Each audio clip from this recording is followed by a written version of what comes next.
first joined, what some of the biggest challenges you have faced while managing your first hotel, and how did you overcome those? My office, the first challenge is all already started with hotel consultant. When they mentioned we must do this, do this, do this. Can you tell me about the challenging project that you came across, and how did you overcome it? I would probably, every project is a challenge in turnaround because everyone is different. But I would probably say the golf course one was quite interesting for me because I never done one. Yeah. Although I was a golfer. Yeah. But so, what drives you to keep going even in tough times? Okay. Difficult, tough time is when we really learn. Right? So every time I have fall, right, on a bad ground, you just have to stand up and continue, right? Also, for example, I have coaching young people now. There's one young girl I'm helping who is suicidal, right? So hello everyone. Hi. Today we do have a special guest with me, Mr. Dennis Tan. He is the founder of the Everly Group, a very well-known group here in Malaysia. So over the years, he has done many round of big hotels, and today we are honored to have him on our podcast. So welcome, Mr. Dennis Tan. thank you. Yeah. So I just would like to know more about your journey for our people to understand, for our audience to learn like what mistakes you made, how you have grown, and what the things. I'll just start with some first simple question. Can you share your journey, where you were born, how did you come into the hospital business? Okay, I was born in Singapore, and basically my parents are Hokkien. My mother was born, grew up in Rangoon, Burma at that time. So they decided to move back to Burma, and I basically grew up there. And I was in high school, and in 1962, 63, there was a change of government, and then there was talk about all the businesses being nationalized. So my father decided that the only way going forward is to leave the country because there's no more future in the country, right? So I was then in a rush because uh, I didn't want to waste 2 years because I don't know what's going to happen there. So immediately around 15 years old, I had 2 more years of high school left. I asked another friend, I said, do you want to study with me over the summer? And in 3 months, we finish our 2 years final high school, take our GCE exam because we are taking the GCE exam from UK, and we are out of here. So he agreed. Then I asked the teachers. So the teacher says, okay, so we have good teacher, and what we were doing was my friend had drive, so he has a small car, and then we had about 6 hours of tuition a day in maths, physics, and chemistry, and also so over the 3 months we accelerate and compress the 2 years learning into 3 months, right? Yeah. Then we set for our GCE, and then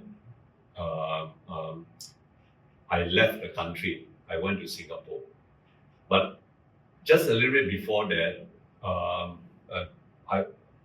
during the period I was growing up, I was a sportsman. I was a national swimmer, 100, 200 meter junior breaststroke holder. I was a Boy Scout. I had friends, and I for quite young, I was somehow I have the sixth sense on a few things. One thing is that I looked at the 2 other best students, and we formed a study group. So the study group has a study group. Then I was in a Boy Scout, and I had some other friends, and I call it and my hoo-ha friend. Had a great time, but we're not going to be like that. And for example, one of them, he smokes. He asked me to smoke. I tried once. I said, "Oh no, it's okay. I tried, but I'm never going to be a smoker." Right? And then finally, I had my sports because of the training. Basically, 4 hours of training. I got a lot of discipline. So I left Burma just before my 16th birthday. I was in Singapore. I managed to renew my citizenship, my IC card, and my results came. So it so happened my cousin was studying at Purdue University in America. So I sent in the results and I was accepted to go to the university. So then I got my Singapore passport. Singapore was part of Malaysia at that time, so it was a huge passport. And by January, I was in university at Purdue University in Indiana, America. So there, I basically studied industrial engineering because I was interested in business, and then my father from young always said, if you ever start work, right, try to be a leader, and even you're in a gang, you better be the leader of the gang. Yeah. So that sort of programmed my subconscious, and when I was there, I sort of said, okay, it's better I take industrial engineer because it is more business has a lot of business application. And but because Americans study here, have a lot of choice. For example, I immediately signed up for speech, right? Yeah. Or as engineer, we are forced to take speech course, Right. right? So that American university, you have about 30% option to take other classes, right?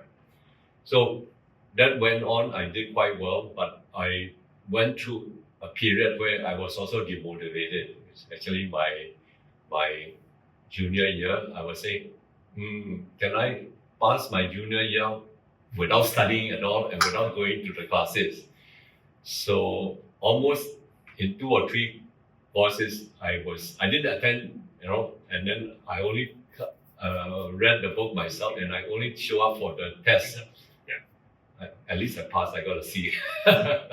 So then coming to my just before my senior year, I wanted to go into an MBA program, but again at that age I was in such a rush. I was impatient, so I said I'm not because I started school in January. I will finish in January, and MBA program always starts in September, the fall term. So I said I'm not going to spend 8 months waiting, right? So I then negotiated with my school professor. I said I will stay back and take my master's in industrial engineering, but here is the plan. My senior year, I will take all my postgraduate course, so that whatever postgraduate course I can take, right, equivalent credit you allow me to take in the industrial administration school, which is the MBA program at Purdue. So it was agreed. So I finished all my postgraduate course, and then when I became a master's student, I don't have many courses left in the school. So I was able to take whatever course I want. So in the business school, one of the professors that I was most impressed is Professor C, a teacher of finance. I took him as one of my program advisory so he says, Dennis, you better, in your finance, he said, you only have to learn one very important thing. So he said, you have to learn the implication of marginal costing, right? And how you can apply it in business, right? I didn't think much of it then. And once I start work, now even today, as I speak, I'm such a particular person about everything you got to do. You got to learn about the marginal cost of what you're doing, and because that sets profitability, that sets cash flow, etc. So that was quite good. And in terms of the industrial school, engineering school itself, because my professor also trusts me, so it was in a way plain sailing. However, I because when we left Burma in such a hurry, I don't have money to go and have fun. So I do a bit of work, but in the end, that drove me, and I was again in too much of a rush. So I finished my master's as I just turned 21, and then I got my master's. And in Indiana, you can't drink before your 21st birthday. So when I finished my bachelor, I cannot go out and celebrate technically. So when I came back, actually I already accepted a job with IBM. And I told my father I'm going to work here for a while. Then he said, no, I want you back. And so I had to call the person I was reporting to, and I said, I'm sorry, I can't come now because my father wants you back. Right. In hindsight, that was not really a good decision because I should have picked up some work knowledge for 3 to 5 years before I come back, even if my father asked me. So when I came back, my father said, well, why don't you move around and decide whether you want to work in Singapore, because his friends have some factories there, and then or go to Malaysia because we may be planning a project there with his partner, or go to Thailand where, because we left Burma, some of the factory etc. moved to Thailand. Anyway, when I went through what the what you call it textile industry in that we moved from Burma over, I already know it's a sunset industry, so I said no, I don't want to go there. Plus, I don't like the heat.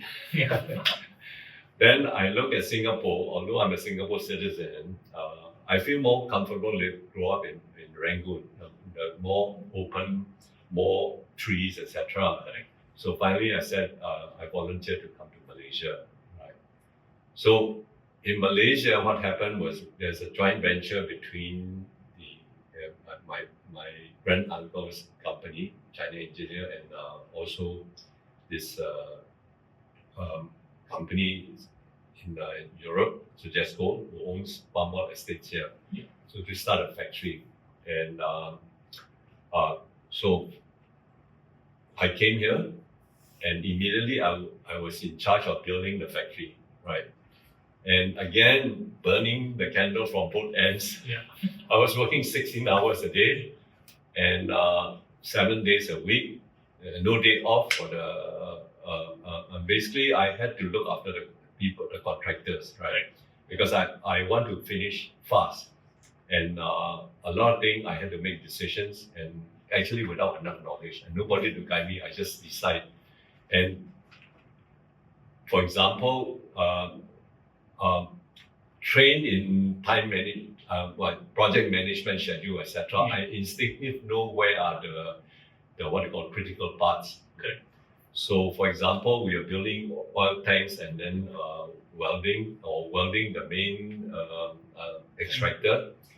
I know those were bottlenecks, so I negotiate with the welders. I said, look, I need you to work double shift until 10 p.m. or 11 p.m. But I was very friendly with them. They said, no, okay, we volunteer, but you have to prepare contingency plan in case we get injured, somebody take us to the hospital. And I was saying like, who can help, right? So I become it. So every night I finish my work, stay until about 7 p.m. I wait in the temporary canteen until 11 p.m. They are done, then I go back. So the end of it all is that the factory I built, the people from Belgium who supply the palm kernel oil extraction plant told me I held the world record for building a plant in that speed. Right? So that got me going. Then I had a GM, and the sad part was after rushing so much, the first in 6 months, there was a fire in the godown, and we had to shut down. But anyway, so it was like I worked so hard to get it going, and then now we are back to square one. We lost about 6 months, but I learned a lot because I also learned during the fire about insurance claim, how to handle with the adjuster, and then adjuster needs some nudging, things like that I learned, right? So those sort of things set me, and then finally, after all the discussion among all the partners, then they felt that I have a commercial sense, right? So then there were some changes, shareholder changes. The European company sold off the company, and the company became local owned, which my father has a small share.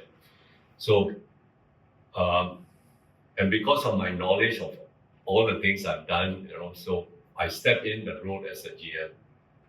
I can't remember the age, very young. 25. 24, 25, yeah. So I did very well. The company grew tremendously. Then we went into palm oil fractionation, refinery business. We were the first to put in the palm kernel oil, fractionation, cocoa butter substitute, many things. Yeah. But then also at that time, because the processes are chemical processes, so I'm not a chemical engineer, and I could not improve the performance of the processes to reduce costs. Yeah. But I know about standby readiness. For example, when we run a factory running 24/7, you cannot afford to have a breakdown.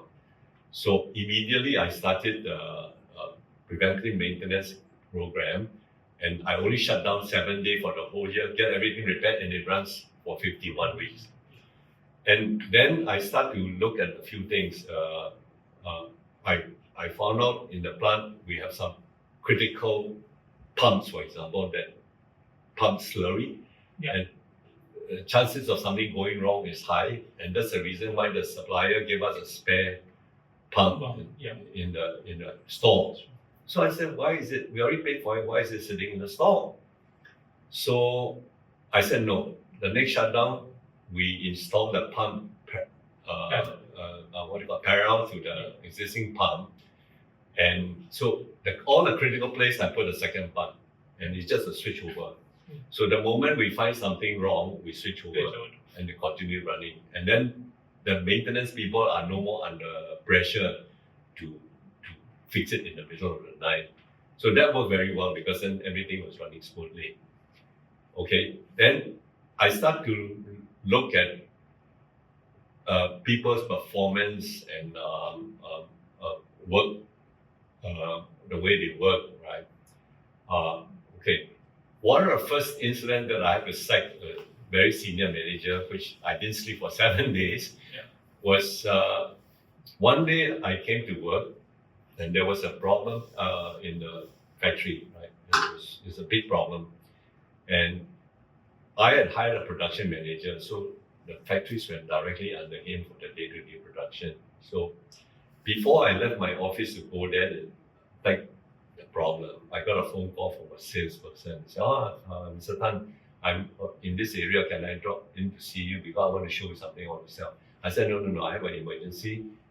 I will still talk to you, but you just fix an appointment and we'll fix another day. So went about looking at the repair, fixing the problem, priority, etc. And roughly 4 hours later, I came back to my office and wow, my production manager had been chit-chatting with him for 4 hours. And I said, this is a joke, right? So I fired him there and then. Yeah, because I said, I am your boss, I'm busy solving your problem and you don't care. And after I terminated him, I couldn't sleep for 7 days. Every night I said, what the hell I did. So finally at the end of the 7th day, I said, no, why should I be losing sleep? He deserved it. He didn't think about the company first before he think about himself. So that's starting my knowledge about people management, etc. Okay. Another area that came about is that subsequently the company grew bigger. I moved the office to Kuala Lumpur for the trading part and the business part. I allowed the factory to be run by a plant manager. And suddenly I found a union was formed. Yeah. So after I went and studied, I said, oh my gosh, I left him alone, right? And he didn't treat the people well, right? Yeah. Right. Anyway, he left subsequently because then I became hands-on. Yeah. Then I learned about the union also. I know that there are 3 or 4 bad people, but we have increase in pay already. And typically a person will react, we increase in pay, why do I want to pay them more? So I look at it, I said, look, people need to be motivated, right? So the increase in pay is because of our fault, the union was formed.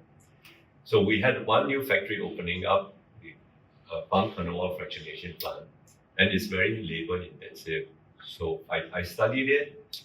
Then I implemented a daily measurement for bonus.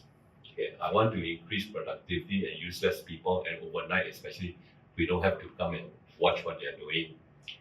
So after I decide what needs to be done, I called all the workers and explained to them. I said, look, I'm going to make it a daily objective, and you hit the number daily at the end of the month, I give you this performance bonus at the end of the month, each month, right? Because it's instant, but you must hit the numbers.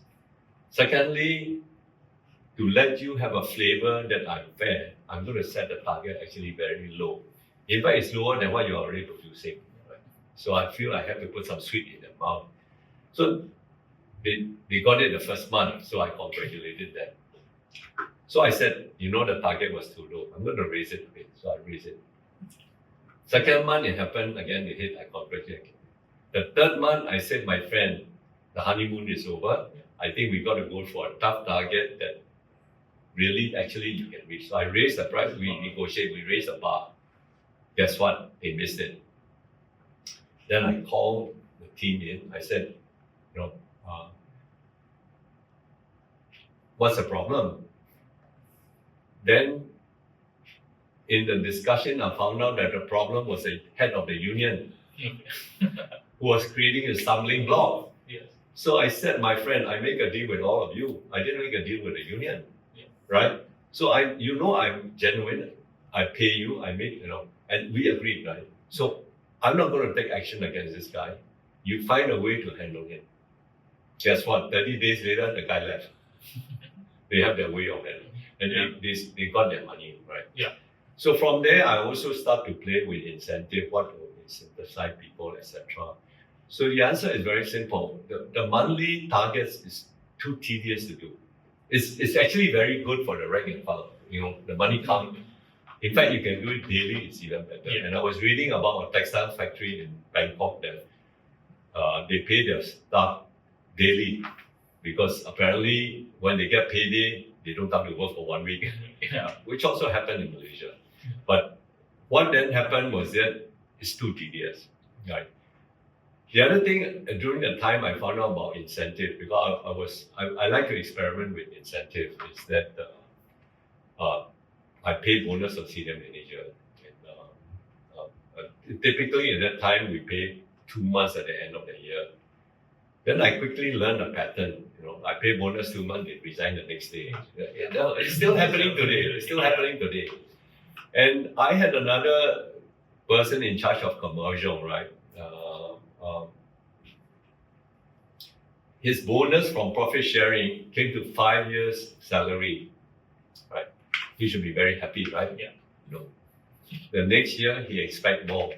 And when he didn't get it, he started to create problems for me. So I also find that managing expectation of people is equally as important as the financial incentive. So another lesson I learned. So I'm sharing all this because that's when I come to hotel line. All these are lessons I have learned, right? Yeah. Okay, then by that time, I start the formal process of planning. I came across, I was a member of Young President Organization. I came across this Dr. Ishak Adizis, and I look at the methodology, it's quite good. We identified problem in the company, and we solved the short-term problem, forming team, using team to solve problems. And then the second half of the year, probably the first year you can't do it because you have no planning, you have to catch up. Then the second cycle you start with doing SWOT analysis, your mission, your structure, your strategy, then finally management information system, then finally your budget, and finally your bonus. So I got my whole team trained. Basically, we flew to Los Angeles to learn from it. So this went on, and I learned a lot from it.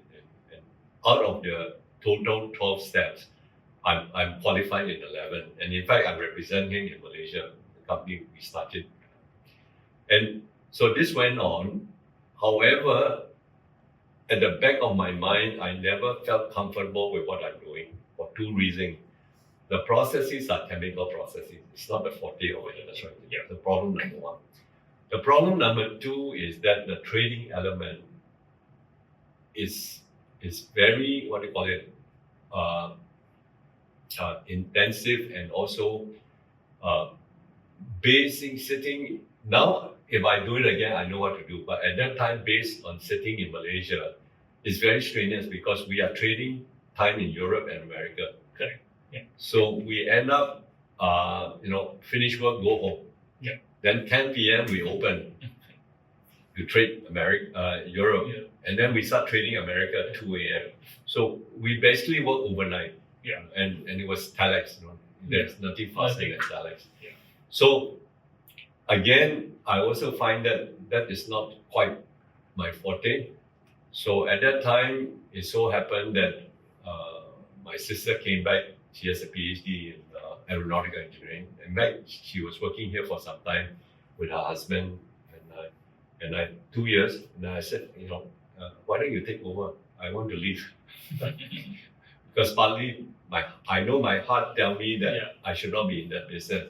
Yeah. Then she said, no, I already decided I want to go back to America. So she left. So anyway, we continue, and I made a huge blunder. I read the market, supply demand analysis, I think the market correctly. We made a lot of money, but I was in the end too greedy. Yeah. And the market turned, we lost. So I had to alert the bank to foreclose on the business, right? Settle with all the people, creditors. So went through a very difficult journey in my life. And at the same time, I was going through a difficulty in my marriage. Yeah. It's the same time. Yeah, all that time. Sometimes it happened like at the same time. And then de facto, I was separated, and I said, oh my gosh, what did I do?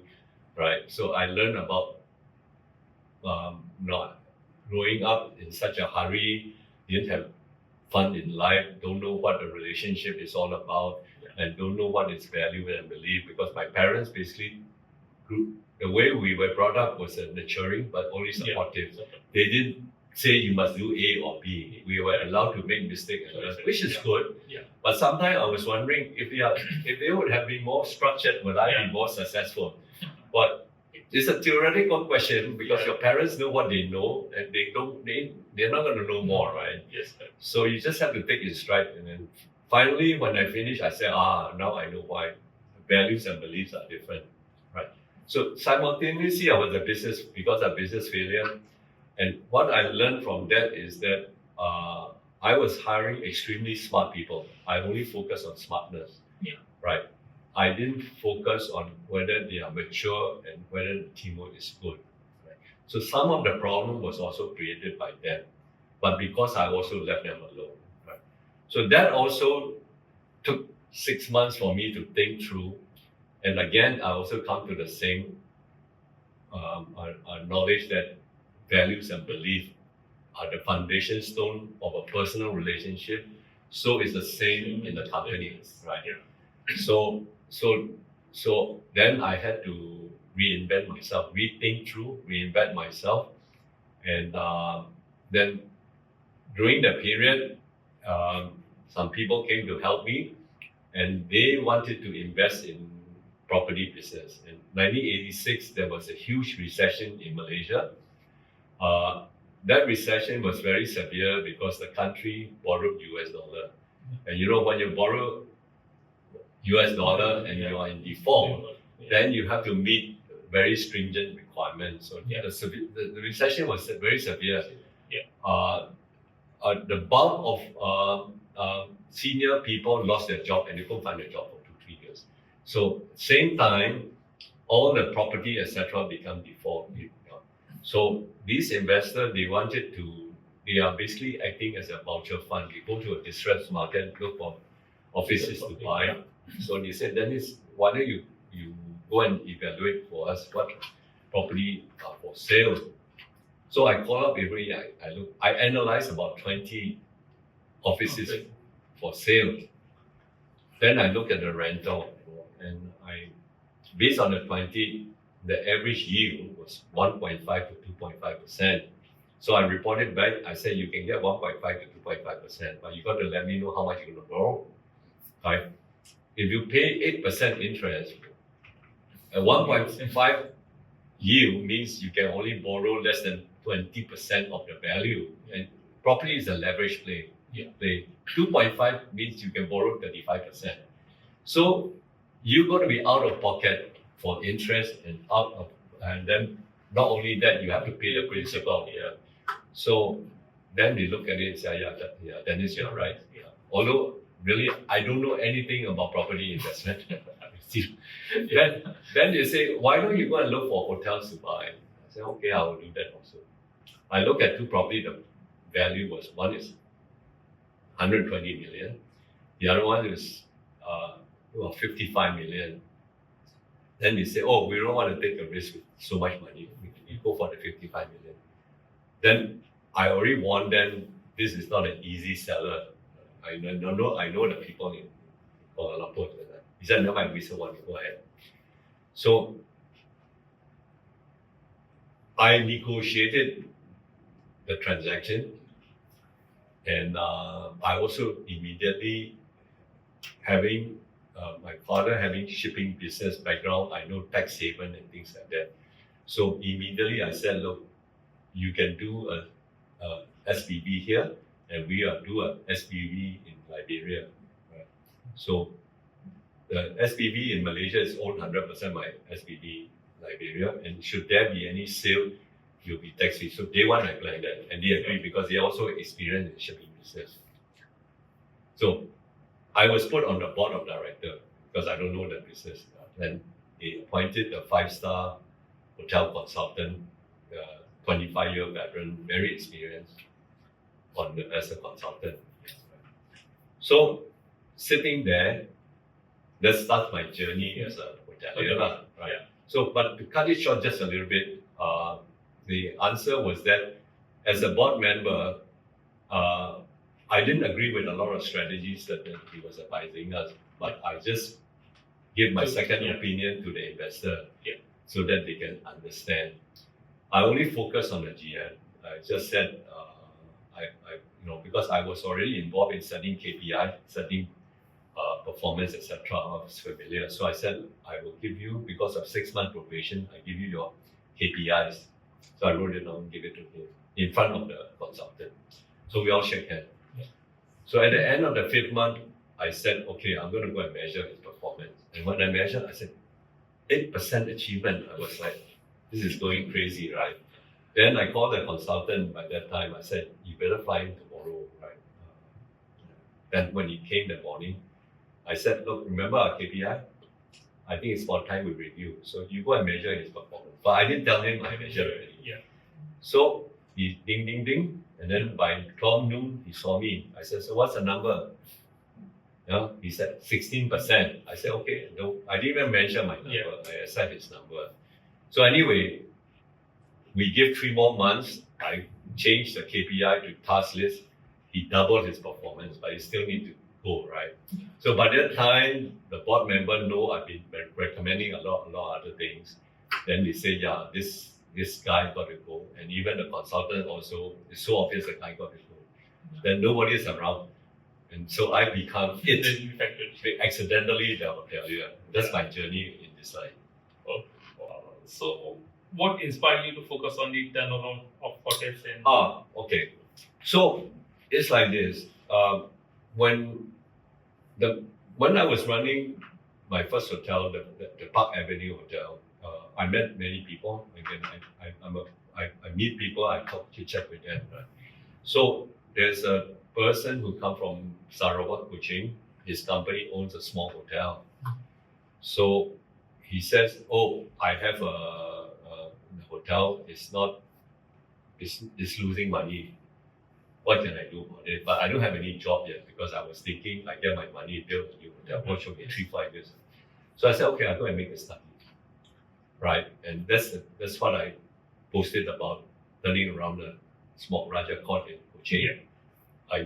I did a good job and I had a 10-year contract. Right.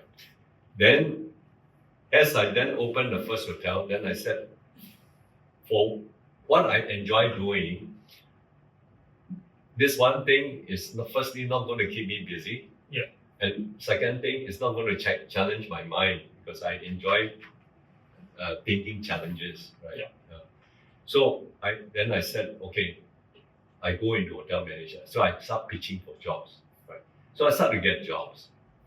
But again, we knew I was taking like my first job in Penang was only 3 years. The one in Kuching I took 10 years. 3 years passed very fast. Then I start to say, okay, I got to get a longer contract, and then I start to pitch. And by that time, I start to have a record already. So I then start to get 10-year contract, right? And 10-year contract time also passed very fast, right? And I also learned even in my first hotel, in the 1 year I was there running, I changed my senior staff twice already. And even I changed them twice, the team I still had, I would have changed again. But because the hotel was sold, it's no more my problem, so I hand over. So I've already learned that it will take me at least 3 years to build a good team. Because the first team, because you're opening, you're under pressure. You're on short-term pressure, so you hire people. So that's how we filled up, right? So the what do you call it? So those are some of the issues become more people oriented, right? And also in my first hotel cases like a few things that surprised me talking about people. My housekeeping people, I was thinking, how do I incentivize them? Because I'm very familiar with short daily incentive, etc. So I was expecting them to reply, if I hit this target, you pay me bonus. And they were very sad. They said, Mr. Tan, all we want you to say thank you in a monthly staff gathering because I'm already having a money meeting. So I said, oh, that's simple, right? So I said, okay, then I just set a simple target. If nothing gets stolen in the hotel for 30 days, in the staff gathering, I will stand up in front of you and thank all of you. So this went on, and just to tell you, small thing helping people, they reciprocate. So subsequently down the line, I had two cases. One was my banqueting kitchen want to go on strike, and I had to call all of them, including housekeeping. But in the meantime, I also be meeting other departments in the same mode. Then I tell them, look, I don't want to strike tonight. You tell them, you better work. So it was done, right?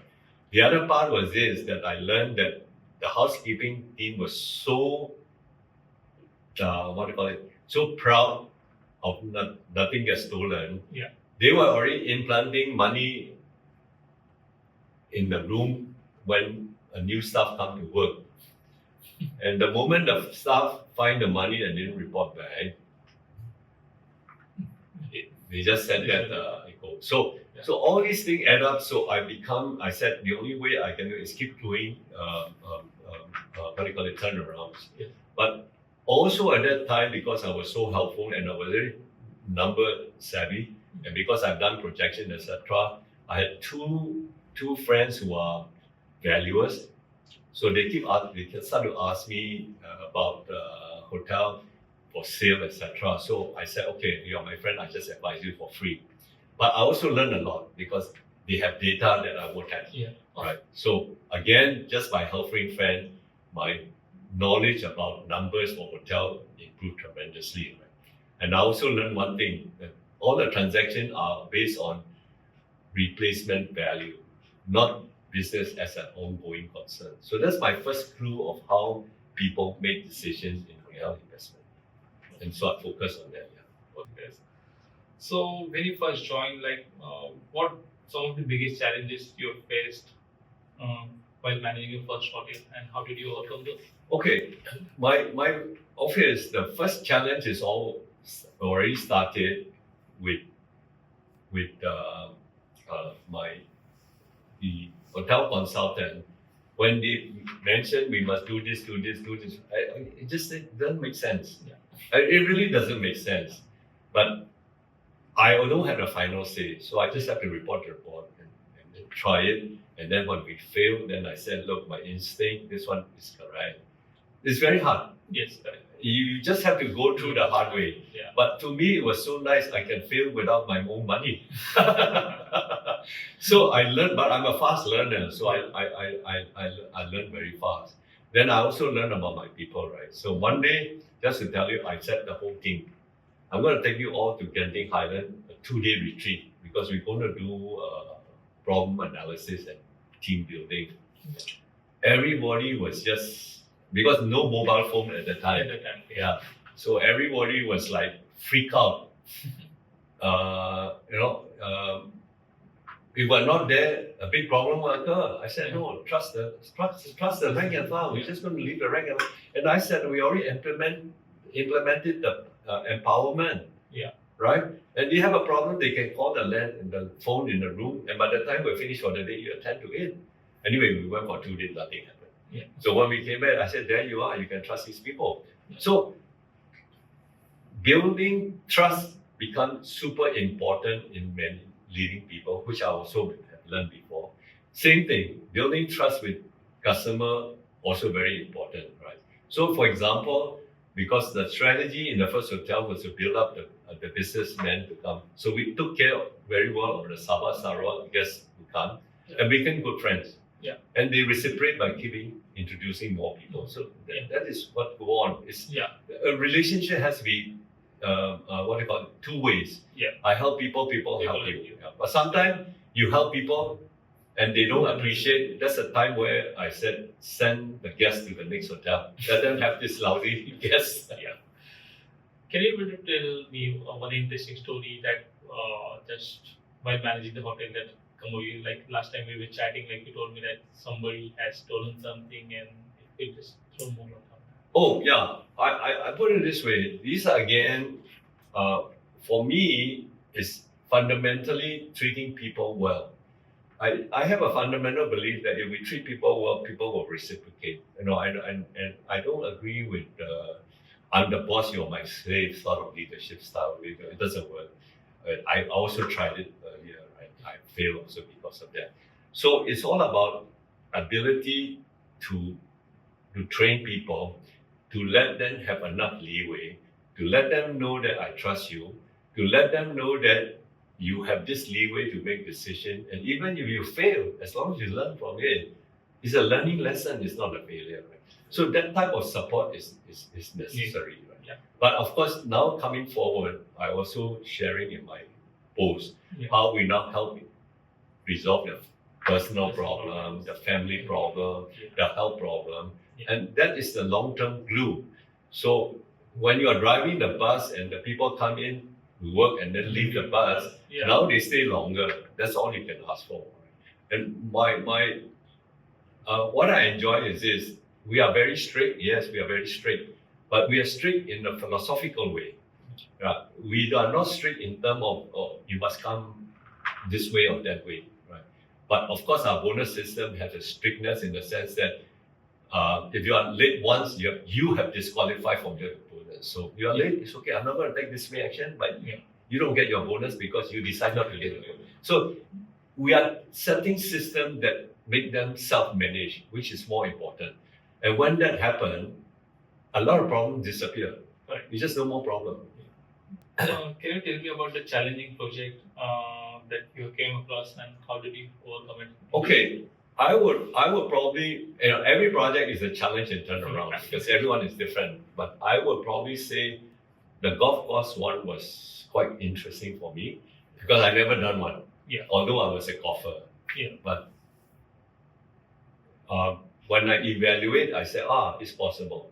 Right. And it was a friend's company. And the challenging part was the first day I pitched for the job when I said that, you know that the only way I can get my message across was frame the question on the basis that knowing what you know today, would you have put the golf course there and spent 40 million? The answer was no. Then I said So now you have to imagine it's worth zero now. And this is the best I can do. So I also learned how to frame things in a way that is palatable, including the managing director of this company, in the golf course. He said, Dennis, you are very good, but you need to do something. I said, what? You know what you said? You are a turnaround expert. It hurts my feeling. But it means I'm incompetent. So I have to point. So I said, makes sense. I never thought about it, right? So I said, okay, now I already call it profit improvement, right? So if you are losing money, I make profit, no? But I have a number, right? So that's more palatable. Then he said, yeah, it's good. I like it. So it's actually in the end, every business, no matter what business you are, even your business, it's all about people challenge. People challenge. And the key is how to attract people with good values and who believe in the company, who will fight for the company first rather than think about themselves and start the journey themselves. And you as the leader, you must be willing to share your gains. Yeah. Because you don't expect somebody who is very good to work for pay, right? Yeah. So if you have a chance to make money, you got to cut the nail. I think that is fair. It's a win-win situation. What are some of the most rewarding moments in your journey so far? My most rewarding, well, I cannot say my most because every incident is rewarding. I'm extremely happy when my people succeed. That's what drives me, right? And the successes are two-way. Sometimes we complain about our people, but because we multitask and we are strict and we train and we coach them about business thinking, they will leave and they join a big brand, immediately get promoted. So I'm happy for them. I said we let people go who are not so good and they got that higher pay. I said wonderful, right? Sometimes it's win-win situation. And for the people we have, it is actually same situation. Every case is different. One of the cases in people I have the more difficult is we have a policy of no personal relationship unless you declare, and you must be not married. But sad to say, I have a person working for me 23 years, and he's the one preaching this, and he's the one doing it. But it so happened somebody complained officially, and he was caught. But for me, it's a no-brainer. It took me less than 10 seconds to let him go. So what are the strategies that you have been key to your success? I enjoy, I have a very curious mind and I love to learn. Right? So my own personal challenges is solving complex problems. Right? So for example, in the leadership, the 10 tenet of leadership, it took me 15 years of persistency to keep improving. And it's like even like I spent a few days with you, I learning suddenly you say, I said, should I change it or not? So that type of thing keep going through my mind, right? And I can't stop. And I'm extremely persistent. So I always share with people, you see this presentation I'm sharing with you? This is a 15 years journey. And it's not a finished product yet. But it's much better than when we first started. So you learn in the end, life is about a journey that tomorrow has to be better than today. And if tomorrow is better than today and you compound that down the line, that's where you get to where you want to go, right? So sometimes the difficulty for a lot of people is that, two things I always say. If you don't know where you are, you cannot go anywhere. So life is about finding out where you are means who you are. And at least what you know where you are, the next thing I ask is, where are you going? Also, many people cannot answer. So our job is to guide them, to let them know this is where you are. Now I facilitate you to think through your life and say where you want to go. So now you have your journey, then you see how to plot. Is there any defining moment in your journey or life that shaped your perspective? Or can you share an experience that taught you valuable lesson? Oh, my biggest value was on a big failure, both in my marriage and in my work. I can never forget that. But at that time I was researching what happened when people have both failure. they said normally people commit suicide. So I was thinking, no, I'm not going to do it. I have no fear to make mistakes, but I have a fear of repeating the mistake. But in certain time, in like trading, in people, you will repeat the same mistakes because it comes in a slightly different form. And you say, wow, that problem was dressed in another way. And how come I'm so stupid I didn't see it, right? But the other fun part of it is I like to laugh at myself. When I have a problem, I don't blame people. I say, how come I'm so stupid for 10 years I didn't see it?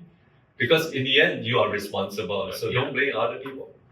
Don't blame other people. So what drives you to keep going even in tough times? Difficult, tough time is when we really learn, actually. Right? So every time I have a fall, right, or a bad problem, you just have to stand up and continue, right? Also, for example, I have coaching young people now. There's one young girl I'm helping who is suicidal, right? So, but anyway, I help her cross the bridge. And then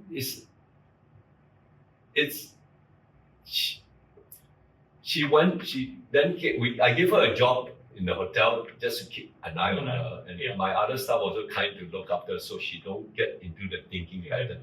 But finally, I managed to break the pattern. So she started to grow and she has her first boyfriend.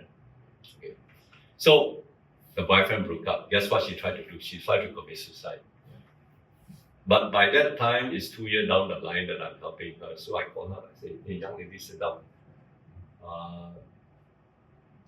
After only one relationship, it broke up, you only want to commit suicide. So I said, look, when you were young, you learned to walk, you fell down. Did you try to commit suicide? She said, no. So what did you do when you fall down? He said, I stood up and walked. I said, yeah, otherwise you won't be walking today. Right? So it's not a failure, it's a learning lesson, right? And I said, look, for goodness sake, you better go through 5 boyfriends. If you have not gone through 5 boyfriends, don't come and tell me you know enough about boys, right? But lately I heard she's going there. So these messages work, right? So that is what keeps me going. So what's next for you? Any upcoming projects or plans you would like to share?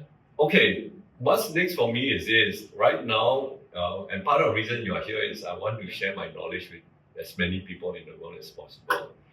But what I want to do is share my knowledge from people in the senior part of hotel management who are interested to learn, who are interested to grow as a person. So in the same token, I want to also share with people who want to invest in hotel and people who own hotel and their thinking are very simplistic. When I came to hotel line, the ROE, they teach me already is return on ego, not return on equity. So unfortunately, even as we talk and I've gone through each year I see project, the return on ego is still huge, right? So hopefully I can put a dent to that. And as far as the hotel management is concerned, that the more people I train, the more people learn, I'm already happy. But as a result, if I have 2 things, somebody said, okay, Dennis, I trust you, please come and design a hotel for me, or please improve the profit of my hotel, I'm even happier, right? And then the senior people I help are also, if they can lead me to other projects, or I'm just happy they are more successful. But I want them to be rational, right? So before we wrap things up, so if you could give one advice to our listeners, like for them, so what would you say to them? Okay, irrespective of what business you are in, right? Irrespective of whether you own hotel or you're in hotel line, any business, I just want to share that life is a journey, right? And every day is something new, right? And it's like when I step in, I already make our company recession proof. I already know my number. Recession comes, my owner or I can repay the bank interest, and maybe principal sometimes is a challenge, but banks are like that. If you meet your interest, you can reschedule them. So even I planned, suddenly SARS came. And now COVID came. COVID is immense, right? Luckily, we did relatively well compared to. So the lesson in life is that you must prepare as much as possible. You must not succeed because of luck. And if you succeed because of luck, you must have enough thought to say that, wow, that was luck. Yeah. So luck comes, right? But if you have luck and you make luck and you simply double up, triple up, thinking that you were smart, you will hit a wall. So it's bound to be a bit more, have humility, a bit of humbleness, because you can learn from everybody. You can even learn from the janitor as much you can learn from the CEO, right? So the process of learning is what I want everyone to learn, that this should be your love for life. Thank you. Thank you so much for your valuable time, and Welcome. we really appreciate it. For people who like to follow Mr. Dennis Tan, he regularly posts on the LinkedIn. He's a thought leader in this space. Make sure you check out his LinkedIn channel, and soon we'll be releasing our content to the audience. Any parting thoughts? I just have one thing to say. If any part of what I talk about or what I write about, you are interested, you just message me. I'm very helpful. I will always come back. Yeah. And I have already told Siddhesh that a lot of our forms, a lot of things were posted that you can download. And again, you can get in touch with me. I will coach you. No problem. Perfect. Thank you so much for your time. Yeah. I really appreciate it. Thank you. Yeah.